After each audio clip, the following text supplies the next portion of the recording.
This is how to apply for the Pima County Youth Arts Award.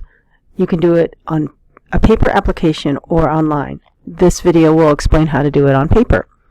So you need to go to our website, TucsonPimaArtsCouncil.org.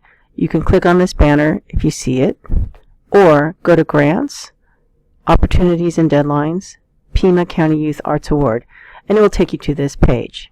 It has all the information you need to apply.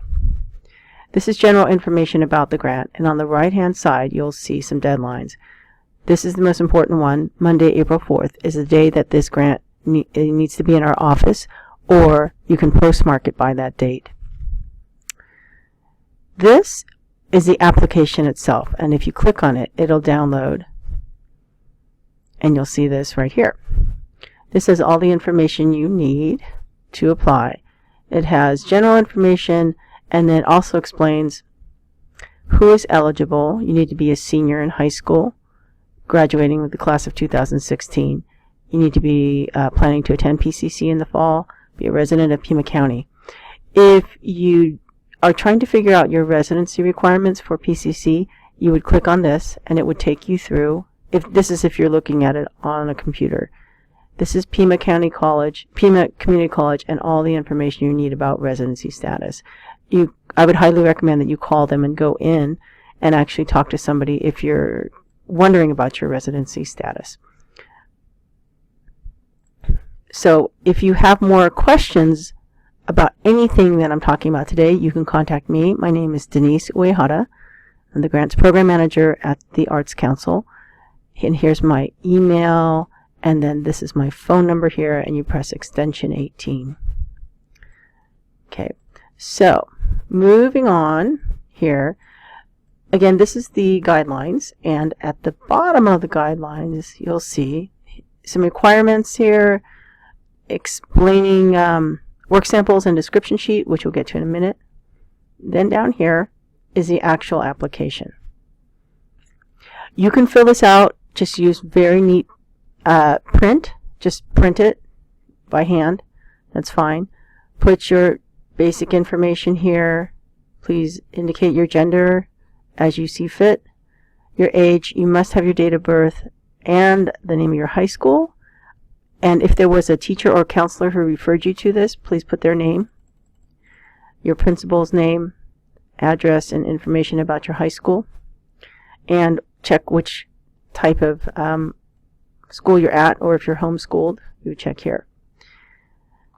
And you should be graduating in the class of 2016. Click here, or check here, to confirm that you are a resident of Pima County and that everything that you've said in this application is true.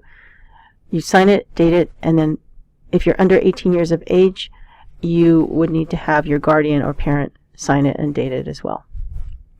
The next page is just basically categories. So you mark which category you think that your art form fits into. I should explain that this first one, if you're doing folklorico or some kind of traditional form of dance, feel free to check this box. Most everybody else would fit under this box. If you think you're in both, you can check both, or if it's other, you can check here and explain it briefly to us. The rest are pretty self-explanatory. You would basically be checking one or possibly two boxes, but only choose one major category to apply in. Okay, so this is the paper part of the application that is on the guidelines. And as you note here from your checklist, you finish the application, you write that out neatly, and then you're going to need to turn in work samples and a description sheet, 2 letters of reference, and a personal statement. So for your work samples and description sheet, there are details here according to the category that you're applying in. Whoops, it's up here. Okay, so all the information is on here. Say if you're in dance theater or performance art or performing arts, here are the details. You're going to need to turn in a video. If you're in dance, for example, 2 video files totaling 8 minutes altogether, and that would be for 4 minutes maximum of technique and then 4 minutes maximum of solo performance. This should be a private shoot. It shouldn't be for example, a show at your school where there's an audience and a lot of noise around you, it needs to be done privately so that the panelists could get a sense of your craft. Then you would label your file, which should be an MOV or MP4 file, and then make sure to actually label the file with this information. This is an example, and here's just the generic version of that title.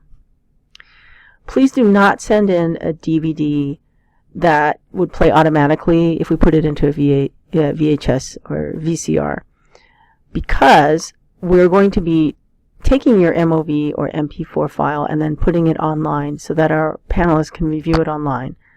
So if you have questions about that, again, please feel free to contact me. Here's my info again, so that we can make sure that you get the right information in. So for each of the categories, we have details about how to apply: music, visual arts, media arts, and literary arts. Literary arts, you'll be turning in a manuscript, so all the details are here. You will also need to turn in a work sample description sheet, which is indicated here in each category. As an example, here I'm going to give you an example. Of course, I've been saving all my files right here in this little folder. So here's an example of a work sample description sheet for visual arts. So as you can see, this is the name of the applicant, and then this is their list. In visual artists, you can turn in up to 10 files. So note, we put the name of the file, and then the date that it was created, the materials used, and then the dimensions, if that's important. And then if it's a detail of the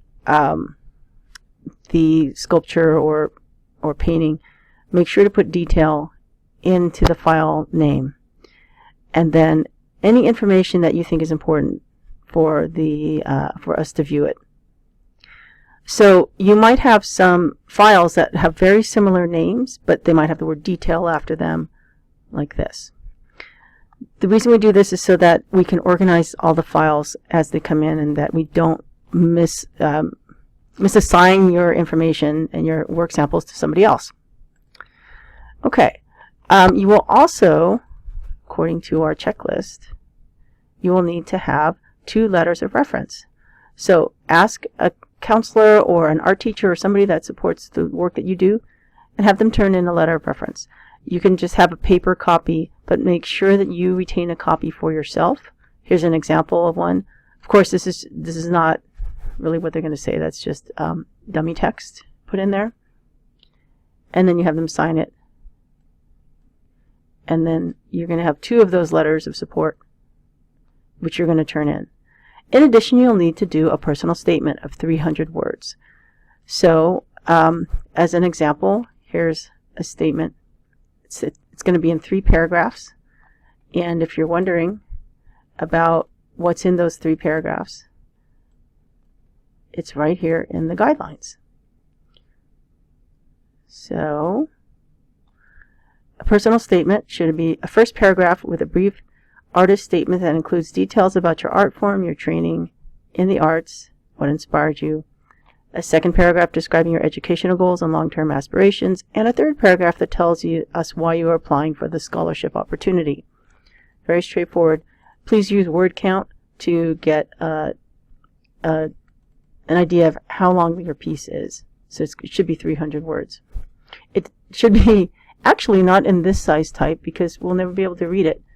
Why don't you put it in Verdana 12 point like this, so that it's easy to read. It has big margins on the sides. Okay?